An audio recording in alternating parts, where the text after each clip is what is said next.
Avec le salon Laval Virtual et ses 22 ans d'existence, la capitale de la Mayenne s'est imposée comme la ville incontournable de la réalité virtuelle et augmentée.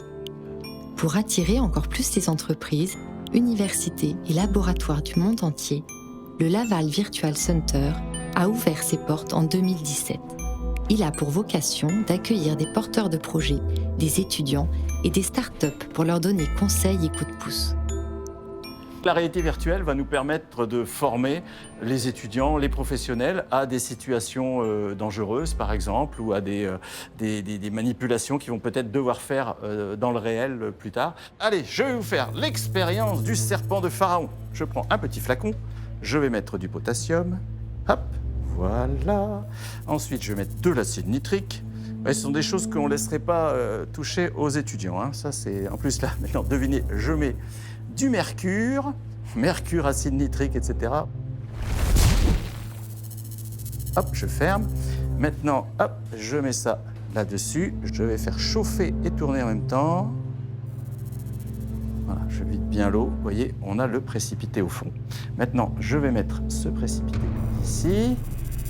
Et maintenant, magique, je prends la boîte d'allumettes, j'allume l'allumette. Regardez, ça ne me brûle même pas, c'est formidable. Et là, j'allume. Et regardez ce qui se passe. Le serpent de Pharaon.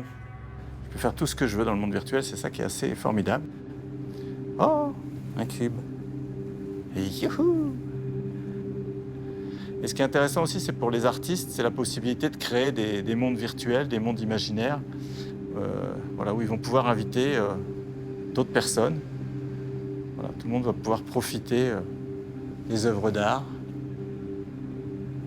On est encore vraiment au Moyen-Âge actuellement au niveau des images, c'est déjà super.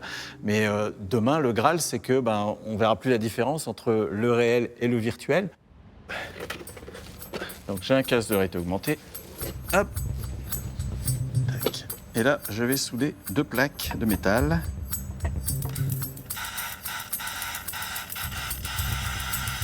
On peut imaginer que le prof soit à distance ou le soudeur professionnel de soudage en grand fond, par exemple, dans les fonds marins, puisse à distance montrer à l'élève comment souder, comment faire un beau cordon de soudure. Les nouveaux usages, normalement, vont nous permettre d'économiser d'autres matières.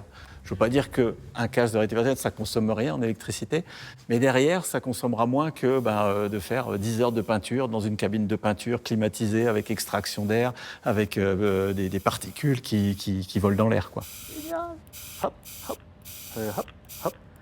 Pour qu'on arrive vraiment à une sensation physique d'être dans le monde virtuel, il y a encore beaucoup de choses à faire. Donc ça, c'est une interface d'interaction avec les mondes virtuels. On ressent le monde virtuel grâce à des ultrasons qui viennent taper notre peau, les récepteurs qu'on a sur la peau, pour bien sentir ces objets virtuels. Là, hop, j'attrape des bulles et je sens les bulles qui éclatent sur ma peau.